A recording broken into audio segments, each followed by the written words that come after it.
મારું નામ મોહન છે અને હું એક સાદો અને સંઘર્ષશીલ 28 વર્ષનો યુવાન છોકરો છું, જે નાના ગામમાંથી મોટા સપનાઓ લઈને શહેર તરફ આવ્યો છું. અમારી પાસે ન તો કોઈ ભવ્ય ઘર હતું, ન તો પૈસા હતા.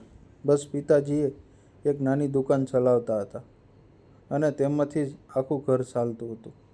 મારે બે નાની બહેનો હતી, પ્રીતિ અને નીતિ.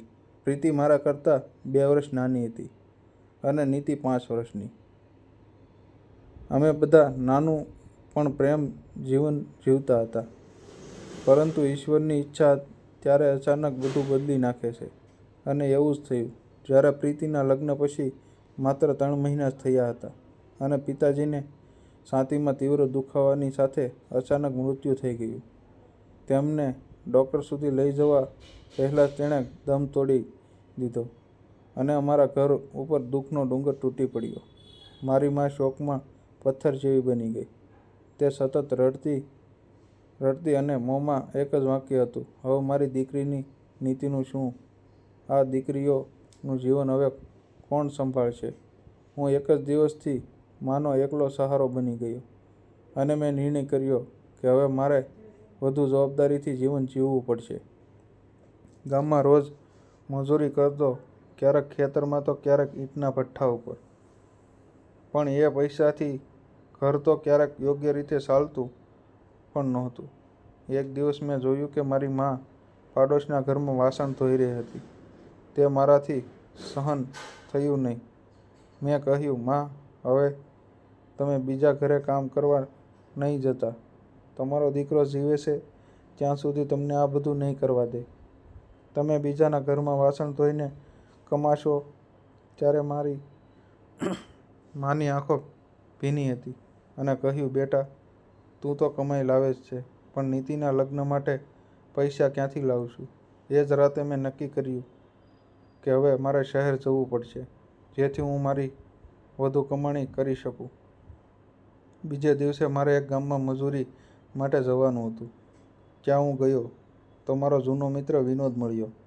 હું ખૂબ જ તકલીફમાં હતો અને મેં મારી આખી પરિસ્થિતિ તેને ખુલ્લેઆમ જણાવી દીધી. વિનોદ બોલ્યો કે મારા મામા શહેરમાં રહે છે અને તેમને ઘરના કામ માટે એક માણસની જરૂર છે.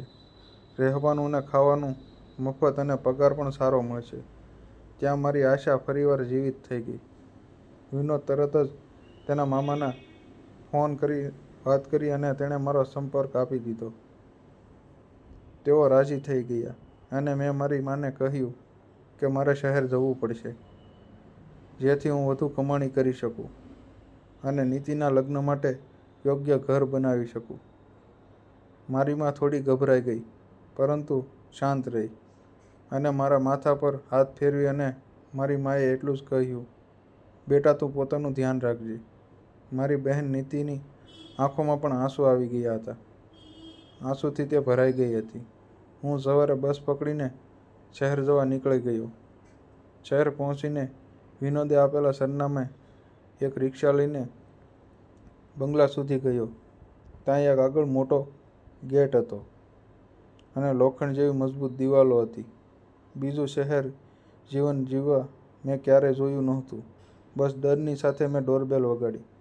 થોડીવાર પછી દરવાજો ખુલ્યો અને સામે એક એવી સ્ત્રી ઊભી હતી કે તેમને જોઈને હું એક ક્ષણ માટે હું ક્યાં છું એ પણ ભૂલી ગયો. લાંબા વાળ, કોમળ ચહેરો અને ઊંડા નેત્રોથી ભરેલા શ્યામ શણગાર જેવો હાવભાવ, જેમ ફિલ્મમાં હિરોઈન હોય એવું લાગ્યું. મારા હોશ ઉડી ગયા અને હું પણ બોલી પણ શક્યો નહીં. તેણે નરમ અવાજમાં પૂછ્યું, કોણ છો તમે? મેં જણાવ્યું, મારું નામ મોહન છે અને હું વિનોદનો મિત્ર છું. તે બોલી, આવો, અંદર આવો. પણ તેની સુગંધથી ભરેલો બગીચો હતો. પાછળથી એક પુરુષ આવ્યો અને પૂછ્યું, કોણ છે? સીમાએ કહ્યું, વિનોદનો મિત્ર છે, નોકરી માટે આવ્યો છે. ત્યારે તે પુરુષ બોલ્યો, હું રાકેશ અને આ મારી પત્ની સીમા છે. અમે બંને નમસ્તે કર્યું અને કહ્યું, નવી જીવનયાત્રા શરૂ થઈ ગઈ. મેડમ, મને મારો ઓરડો બતાવ્યો અને કહ્યું કે આજે તું આરામ કર અને કાલથી કામ પર શરૂ કરજે. નવું શહેર છે અને નવા લોકો અને અજાણી રીતિઓ, બધું મારે શીખવાનું હતું. મેડમ ખૂબ જ દયાળુ અને પ્રેમાળ હતા. તે હંમેશા મારો ઉત્સાહ વધારતા. તે કહેતા, મોહન કેટલું સરસ કામ કરે છે. પહેલાંનો નોકર આવો ન હતો. હું ઘર માટે બજારમાંથી સામાન લાવતો, ઘરના કામ કરતો અને એક દિવસ મેડમે ખભા ઉપર હાથ મૂકી દીધો તો હું થથરી ઉઠ્યો અને સ્વર અને વ્યવહાર મારી અંદર કોઈ અજાણી લાગણીઓ ઉગાડતું મારું દિલ ક્યારે આટલું ઝડપથી ધબકતું ન હતું. હું જાણતો હતો કે આ મારી માલકીન છે અને તે પણ મારા કરતાં મોટી ઉંમરની છે.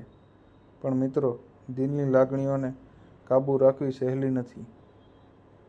એ જ વખતે મેં જોયું કે ઘરના વાતાવરણમાં બદલાવ છે. રાકેશ સાહેબ ખૂબ ગુસ્સામાં અને શંકાસ્પદ થઈ ગયા હતા. જ્યારે સીમા ઘણીવાર એકાંતમાં જઈને રડતા હતા. દિવસે મેડમે ફોન ઉપર ડૉક્ટર સાથે વાત કરતા મેં સાંભળ્યું કે પૈસા ભલે ખર્ચ થઈ જાય, પણ રાકેશ સાહેબને બચાવી લો. મને લાગ્યું કે કંઈક મોટું મારાથી છુપાઈ રહ્યું છે. પછી એક દિવસ રાત્રે વીજળી સાથે વરસાદ પડી રહ્યો હતો. ત્યારે મારા ઓરડાનો દરવાજો ધીમેથી ખોલ્યો અને ત્યાં સીમા મેડમ ઊભા હતા. ભીના વાળ, સફેદ સાડી અને આંખોમાં આંસુથી રડેલો ચહેરો. તે દર્દ સાથે બોલી, મને તારો સહારો જોઈએ છે અને તારી પાસે એક બાળક જોઈએ છે. હું તેની વાત સાંભળીને ચોંકી ઉઠ્યો. પણ તેણે કહ્યું, રાકેશ સાહેબના શરીરમાં એક એવો રોગ છે, તેઓ પિતા બની શકતા નથી અને હવે તેઓ મૃત્યુશૈયા પર છે. અને હું આ જીવનમાં એકલતા અને ખાલીપાથી કંટાળી ગઈ છું. મેં પહેલાંના સંકેત નહોતા સમજ્યા, પણ જ્યારે હવે બધું સ્પષ્ટ થઈ ગયું, મારા મનની ઉથલપાથલ વચ્ચે નિર્ણય લેવાનો હતો. આખરે એ જ રાત્રે હું તેની પાસમાં ગયો અને સંબંધ બંધાયો. હવે લાગણીભર્યો સહારો બની ગયો. સમય આગળ વધ્યો. એક દિવસ રાકેશ સાહેબ અવસાન થયું અને આખા ઘરમાં શોક છવાઈ ગયો. પણ થોડા અઠવાડિયા બાદ મેં કહ્યું કે મેડમ, હવે આપણે લગ્ન કરવા જોઈએ, કારણ કે હવે આપણે માત્ર એકાંતમાં નહીં, એક પરિવારમાં જીવવું છે. અમે મંદિરે જઈને ભગવાનની સાક્ષીએ લગ્ન કર્યા. મારી માએ પાસે ગામડે જઈને મેં તમામ વાત કરી. માની આંખો આંસુ અને આશીર્વાદ બંને હતા. તે ખુશ થઈ ગઈ કે એકલતા વેઠતી સ્ત્રીએ મારા દીકરાએ સાચો સહારો આપ્યો. અમે શહેરમાં પાછા આવ્યા અને સીમા મારી પત્ની બની ગઈ. થોડા મહિનાઓ પછી સીમાના પેટમાં બાળકનું અસ્તિત્વ હોવાની ખબર હોઈ આખું ઘર આનંદથી ભરાઈ ગયું હતું. અને હવે મારી નાની બહેન નીતિની પણ અમે સારી જગ્યાએ લગ્ન કરાવ્યા. હવે ઘરમાં માતા, પત્ની અને હું એક નવો પરિવાર બની ગયો હતો.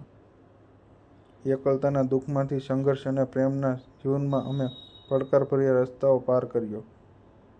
પણ હજી પણ હું ક્યારેક વિચારું છું કે શું વિધવા સ્ત્રીને નવી જીવન શરૂઆત કરવાની ઇજાજત આપણો સમાજ આપે? શું મારા સીમા સાથે લગ્ન કરવાના નિર્ણય યોગ્ય હતા કે નહીં?